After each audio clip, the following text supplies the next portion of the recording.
નમસ્કાર, હું છું એન્કર અર્પિતા પટેલ. આપ જોઈ રહ્યા છો news snap channel. News snap ચેનલમાં દર્શક મિત્રો આપનું હાર્દિક સ્વાગત છે.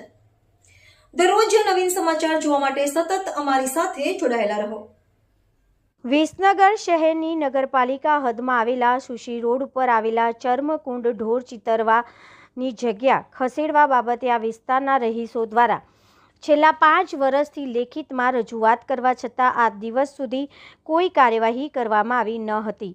આ વિસ્તારમાં આવેલી પાટીદાર સમાજની અમથેર સોસાયટીના રહીશો દ્વારા ભારે આક્રોશ સાથે રજૂઆત કરવામાં આવી હતી કે એક બાજુ આપણા વડાપ્રધાન શ્રી નરેન્દ્રભાઈ મોદી સ્વચ્છતા અભિયાનની વાતો કરે છે, તેનો આગ્રહ રાખે છે અને સ્વચ્છતા ત્યાં પ્રભુતાનો સંદેશો આપી રહ્યા છે, ત્યારે વિસનગર નગરપાલિકાના સત્તાધીશો કે વહીવટીતંત્ર દ્વારા અંગે કોઈ કાર્યવાહી કરતા નથી.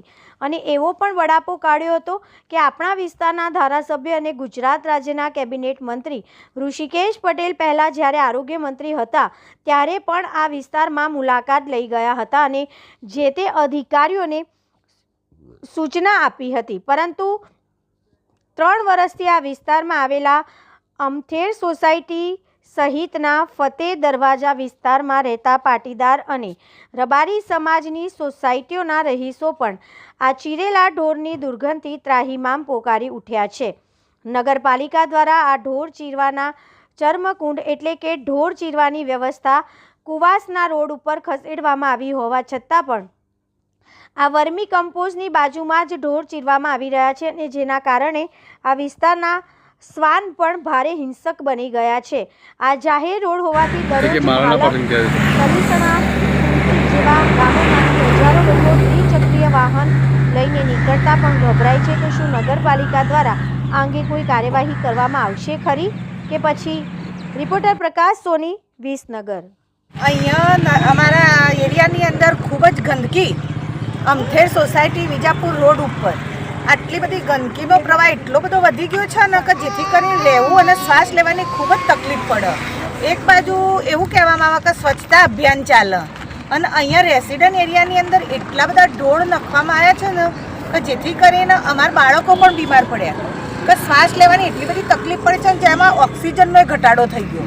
અને જે સ્વચ્છતા અભિયાન ચલાવો એ લોકો અહીંયા આવો અને એક દિવસ રહે ને તો પણ એમને ખબર પડી જાય કે કઈ રીતે શ્વાસ લેવો.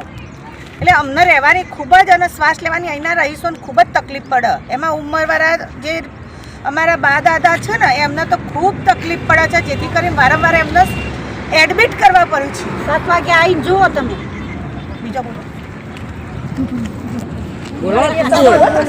એક બાજુ મોદી સાહેબ સ્વચ્છતા અભિયાન ચલાવી રહ્યા તો અહીંયા ક્યાં સ્વચ્છતા અભિયાન છે? તમે એક વખત આવીને એની તપાસ તો કરો તો તમને ખબર પડે કે અહીંયા આ રહીશો કેવી રીતે રહી શકો છો.